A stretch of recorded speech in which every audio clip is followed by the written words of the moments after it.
இப்போது புதிய அறிமுகம் ஆச்சி ஹோட்டல் சாம்பார் 50 கிராம் ரூபாய் 20 மட்டுமே. நீங்கள் சவுக்கடி கொடுத்தனாலும் சரி, அரசியலை விட்டு ஒதுங்கினாலும் சரி, டசன் கேர் இந்த சீனியர் சிட்டிசன் சரி, ஓட்டர்ஸும் சரி, யாராக இருந்தாலும். பட்டு அட்வைஸை கொடுங்க, தண்ணியே வருத்திக்காதீங்க. சவுக்கடி கொடுக்கறதெல்லாம் முட்டாள்தனம். நார்மலாக எங்களுக்கு கேட்குற மாதிரி எங்களுக்காக குரல் கொடுக்குற மாதிரி இருக்கு, வேற ஒன்றும். அண்ணாமலை பண்றது உங்களோட விஷயத்துக்காக பண்றாரு. ஆமா, அவருக்கு அவரு சவுக்கு அடிக்கிறதுக்கு அவர் ப்ராப்ளம் பண்ணிக்கிறாரு. இது தேவையில்லாதது, புரியுதுங்களா? இப்ப நாங்க தான் சவுக்கு அடி கொத்துக்கலாம். இது புதுசா நடந்திருந்தா நீங்க சவுக்கு அடி கொத்துக்கலாம். இது காலங்காலமாவே சில பிரச்சனை வந்துதாங்குது.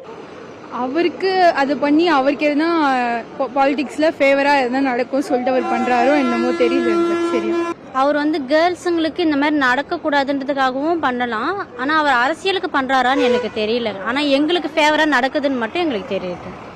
சாட்டையால் அடிச்சுக்கிறதெல்லாம் ஒரு சரியான முறையல்ல. இந்த செருப்பணியாமல் இருக்குது ஒரு நல்ல வரையறுக்கத்தக்க விஷயம். தொண்டர்களை நாங்களும் இதை வரையறுக்கிறோம். நல்ல ஸ்டாண்ட் எங்களுடைய தலைவர் எடுத்ததுக்கு. இது ஒரு சின்ன பிள்ளைத்தனமானது. இது அந்த நாடோடி மன்னன் அந்த பழைய படங்கள்லாம் பார்த்துக்கிட்டு அதில் சவுக்கு அடித்து அடிக்கிற சவுக்கு என்பதே ஒரு வழக்கொழிந்த ஒரு விஷயம். சவுக்கு என்னது, கத்தி, அருவா, இந்த கம்பு போன்ற மாதிரி சவுக்குன்றது ஒரு வழக்கொழிந்த ஒரு விஷயம். ஆடு மாடை கூட நம்ம நினைச்சல இப்போ சவுக்கு வச்சு அடிக்கிறது இல்லை. அப்படின்னும் போது இவர் என்ன செய்றாரு, ஒரு பின்னோக்கி போய் என்ன செய்றாரு, ஒரு விளம்பரத்துக்காக ஒரு விஷயங்களை சொல்லிக்கிட்டு இருக்காரு. இது மக்களை ஒரு விளம்பரப்படுத்துறதுக்கும் அண்ணாமலைன்ற ஒரு நபர் இருக்கிறாருன்ற காட்டுறதுக்கு வேணா சரியாம இருக்குமே தவிர, இவர் செருப்பணியாதனால தமிழ்நாட்டில் ஆட்சி மாற்றம் ஏற்படுத்த போறது கிடையாது. அவரை காலில் வேணா ஏதாவது மாற்றங்கள் ஏற்படலாம்.